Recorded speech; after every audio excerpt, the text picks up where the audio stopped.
Di sini akan membacakan pengertian ikhlas. Ikhlas adalah suatu sikap yang merelakan yang dianggap paling baik karena ingin mendapatkan ridho dari Allah Subhanahu wa taala. Di sini saya akan membacakan dalil dan terjemahnya. A'udzubillahi minasyaitonirrajim. Bismillahirrahmanirrahim. Inna anzalna ilaikal kitaba bil haqqi fa'budillaha mukhlishan lahuddin. Artinya, sesungguhnya kami telah menurunkan kepadamu Muhammad Alkitab Al-Quran dengan benar, maka sembahlah Allah dengan memurnikan ketaatan ibadah kepadanya.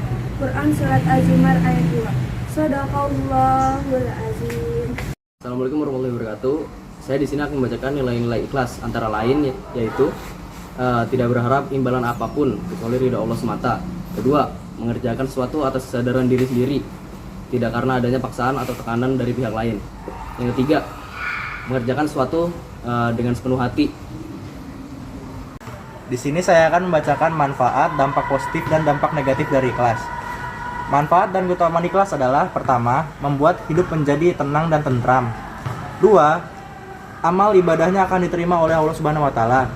Tiga, dibukanya pintu ampunan dan dihapuskan dosa serta dijauhkan dari api neraka. Lalu ada dampak positif. Dampak positif dari ikhlas adalah, sederhananya manfaat dari ikhlas itu adalah membersihkan diri dan dari pujian manusia. Orang yang ikhlas tidak akan mengharapkan apapun setelah melakukan suatu kebaikan. Lalu dampak negatif akibat kita tidak ikhlas adalah kita tidak mendapat pahala ibadah atau amal dan ibadah kita tidak mendapatkan berkah. Ikhlas merupakan akhlak terpuji. Akhlak terpuji pasti berdampak positif selama dilakukan dengan benar. Di sini saya akan membacakan keutamaan ikhlas.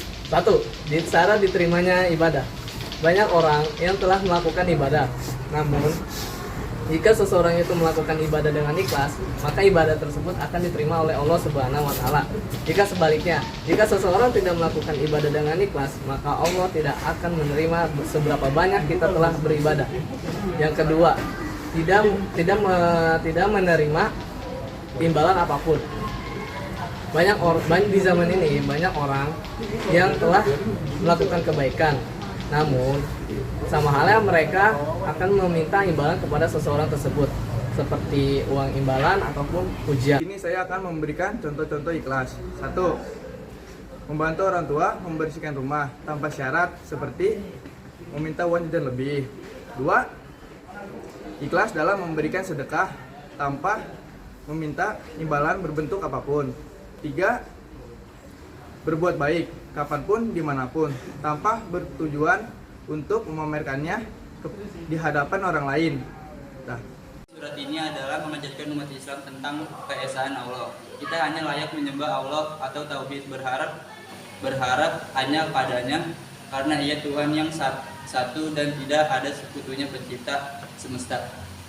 Di sini saya akan membacakan alasan kita harus mempunyai sikap ikhlas, yaitu perlu dilakukannya agar hati kita tertata untuk terus menumbuhkan rasa ikhlas di hati, sehingga apabila mendapatkan cacian atau hinaan dari orang lain, kita tidak merasa sedih, karena pada hakikatnya kita melakukan itu hanyalah untuk Allah. Allah menyuruh hambanya dalam Quran surah Al-Ikhlas pada kalimat qul atau katakanlah, mengatakan bahwa Allah itu Maha Esa dan semua yang dilakukan hanya untuk Allah, serta apapun yang telah dilakukannya diserahkan hanya kepadanya, sebab tidak ada yang dapat disetarakan dengannya. Terima kasih.